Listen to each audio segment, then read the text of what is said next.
Eto, balik lang tayo. May naalala akong sinabi mo kanina na parang dun sa current na slate ng sa senator, Yes. parang lamang yung sa admin. Oo. 'Di ba? So pag nanalo Majority yun, kasi ang sinasabi nila parang yung sa Kongreso parang delikado si Sara pag nag-impeachment Pero safe siya sa Senado.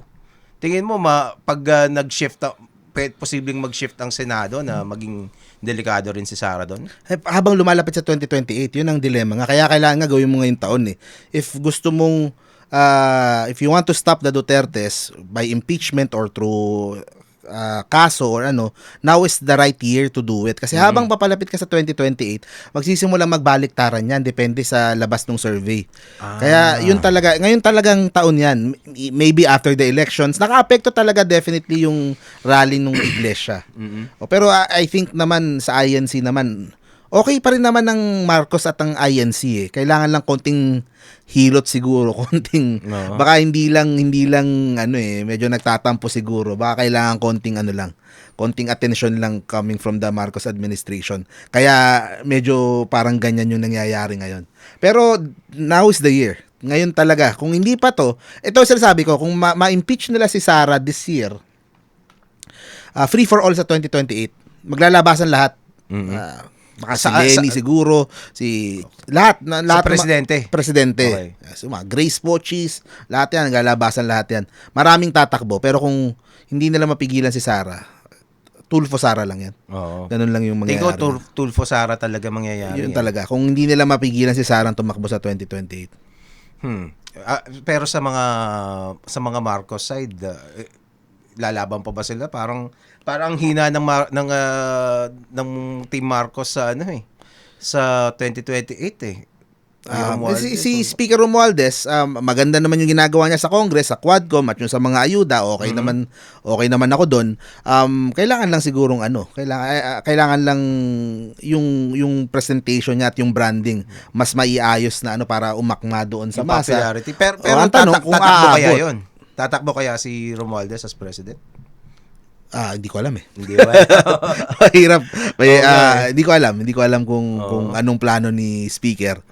Pero tingnan natin. Matagal pa naman. Meron pa namang 3.5 years. Oo nga. No? 3 years pala para maglalabasan na yan after the midterms. Pero, kasi ito siguro malapit na tayo siguro last tanong ko. Yung tingin mo ba yung alliance, 'di ba, nabuwag yung alliance ng Marcos Duterte. May insider information ka ba doon? Ano bang nangyari doon? Was it good? Was it really doomed to break down, or was it unexpected? Or tingin mo ba merong naisahan ba si Sara daw? Kasi yun ang sinasabi ko dito Parang naisahan si Sara ni Marcos. BBM, Hindi, alam mo, up to the very end, BBM wanted to save friendship with Sara. Hindi talaga ayaw niya talaga, kaso umabot na lang sa dulo, masyado nang na-strain, masyado nang ang problema kasi una, foreign policy, doon pa lang magulo na So malaking issue talaga yung foreign policy sa kanila. Yung EDCA talaga. Kay Sara. Mostly yung sa tatay, kay Digong, mostly doon. Tsaka si Marcos. 'Di ba kaya nga nagsabay yung Maisug tsaka yung na rally. Yung mga destabilization efforts, yung mga pag-uusap sa mga general para sa possible coup, mga ganon.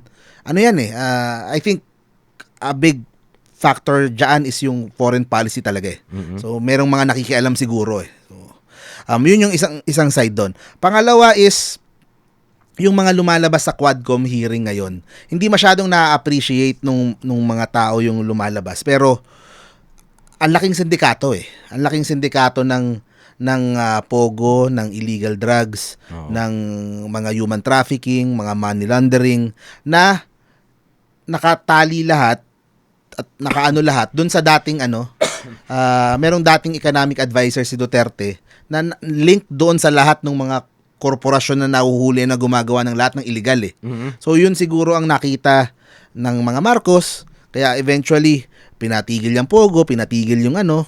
So, isa din yun sa nagkokos ng gulo talaga, ng away talaga. So, ayun merong mga ganong illegal na nakita eh. So, So hindi yun kasi ibang lumalabas na kwento parang nagkaasaran lang si First Lady at saka si Sara di ba? hindi si Sara ang promotor eh. Kasi hindi kumaga walang kay Sara para awayin niya yung Marcos administration. Kasi maghihintay na lang siya eh. No nga. Hintayin na lang niya 2028. Tatakbo siya. Kasi parang yun ang yun ang usapan supposedly, di ba? Hindi naman ewan ko lang kung paano yung usapan nila, pero the thing is, hindi mo, kumbaga, what is happening now is, nagiging delikado ka patuloy dahil baka anuin ka nung admin eh. Baka ang daming pwedeng gawin sa'yo eh. Okay. Diba? So, parang magre-risk ka. Magre-risk ka na babanggain mo head on. Oo. Diba? Kumbaga, kung ako si Sara, kung best case kay Sara, tahimik lang siya, lang ako, tapos tatakbo ko 2028, di ba? Hindi ako pinapakailaman ng Malacanang. Kung iba kandidato nyo, bahala kayo, basta tatakbo ako, wag nyo akong guluhin. Kaso yun nga, nadamay siya doon kasi nagkaroon talaga ng destabilization efforts sa Congress, merong coup, para merong leverage to impeach BBM Talaga? may ganung moves Kaya lumabas ba sa media yun o hindi? kaya nga yung si Sara, 'di ba yung doon niya tinawag na tambalos-los si speaker Doon yung una niyang sinabi. Doon yung away, yung nagkaroon ng balasahan. May plano talagang kudeta palitan si Speaker Martin So doon opening salvo pa lang yon, tapos maririnig mo may kumakausap sa mga general, may kumakausap sa mga, so ang daming mga na destabilization efforts na the part ng Marcos admin parang fight for survival din. Kung hindi namin kayo unahan nyo, kumbaga, baka hindi nyo kami patapusin. Pero si BBM parang ano yung rason kaya kung bakit hindi siya, kasi ito, 'di ba, binanatan ni Sara yung unang press con, parang huhukayin namin ng tatay nyo, 'di ba? Tapos tatabang ko dun sa West Philippine Sea. Tapos walang hindi sumagot si BBM doon. Ang sumagot para sa kanya si Sandro. 'Di ba? Para sa akin, bakit si Sandro yung pinasagot mo? 'Di ba? Parang kumbaga yun yung patriarch nyo yung si dapat pagtanggol mo, ikaw yung patriarch na ngayon kumbaga para sa akin parang dapat nagsalita na nun si BBM pa lang as the head of the Marcos clan, 'di ba? At hindi lang dahil presidente siya ng Pilipinas.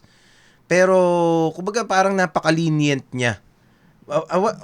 Tapos ngayon recently lang siya nagsalita noong sinabihan niya na raw ng papatay kay doon sa batasan, 'di ba?